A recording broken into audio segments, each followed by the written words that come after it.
You guys, Erin here, dropping in to give you this week's astrological update. And really what I want to focus on today is emotions and feelings. And this is because we're going to be experiencing this very opportunistic transit this upcoming week for feeling emotions, really getting in touch with our emotions, but then releasing them.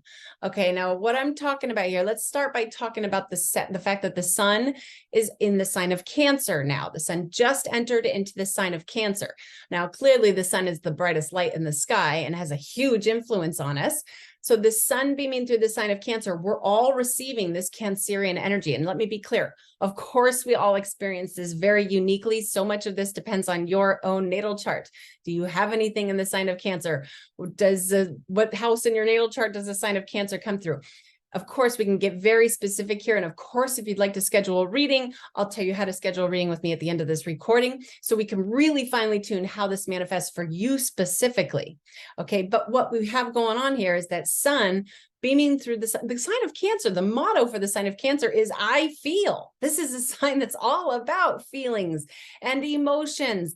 I'm certainly not going to say everybody, but a lot of people who have their sun in the sign of Cancer have a very strong tendency to feel everything, feel the emotions of others. It's an emotional, sensitive, empathetic, and receptive energy. And we're all getting beamed with that right now. Now, the next thing I'm going to mention here is really the two other water signs. I'm going to be talking about Pisces and Scorpio. All the water signs, Cancer, Pisces, and Scorpio, those are the signs that are most associated with emotions and feelings, okay? So we've already talked about the sun going through the sign of Cancer. We're all feeling things, but then we've also got Saturn going through Pisces, which Saturn, he's the bringer of hard reality. Saturn doesn't allow delusions. Saturn brings everything into the forefront and into our conscious awareness. He is the bringer of wisdom, but it's usually done with some sorrowful energy. That's Saturn. We have to experience his energy, but going through the sensitive sign of Pisces, okay, Pisces is a very emotional and intuitive energy. So there's Saturn going to that sign of Pisces. It's like, no, you're not escaping this. You have to feel this. Then we've got this South Node going through the sign of Scorpio. Now, this in and of itself has been, the South Node's been going through the sign of Scorpio all the way since January of 2022. And that's been providing us just in and of itself with an opportunity of releasing things. And I'll explain to you why. The South Node is basically the drain point for celestial energy. The South Node is where energy goes out. Going through the sign of Scorpio, it works with extreme force because the sign of Scorpio is all about flushing things out. The sign of Scorpio rules the excretory system. The sign of Scorpio also has to deal with feeling things incredibly deeply to the core, but it's about flushing it out. Okay, so we've got the drain point going through the zodiac sign that wants to drain things out on its own anyway.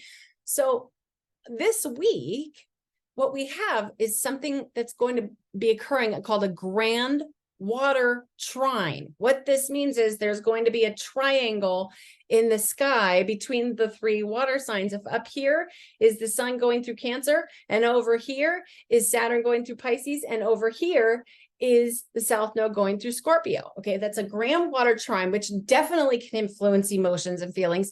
But because it is the sun shining his light on the sign of feelings and emotions, the main sign of feelings and emotions, then Saturn bringing everything into the hard reality of it, then the South Node says, okay, but it's time to flush this out.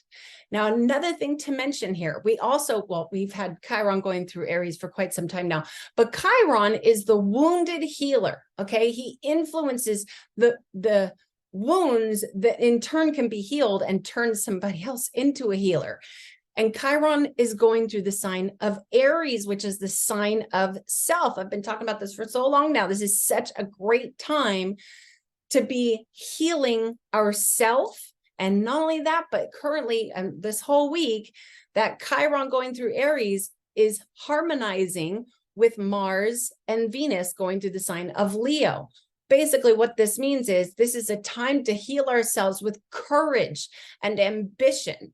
Okay, so we've got this grand water trine that's about feeling the hard reality of emotions but we've also got an opportunity to flush that out with that grand water trine. And we've also got Chiron harmonizing with Venus and Mars. They're lovely together, okay?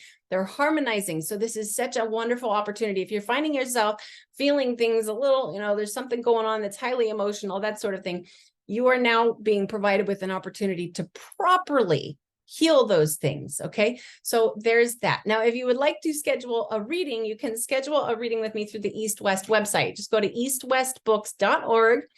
And on the top of that website, you're going to see a link that says Readers and Healers. When you click there, it's very self-explanatory on how to schedule a reading with me or any of the readers or healers with East West.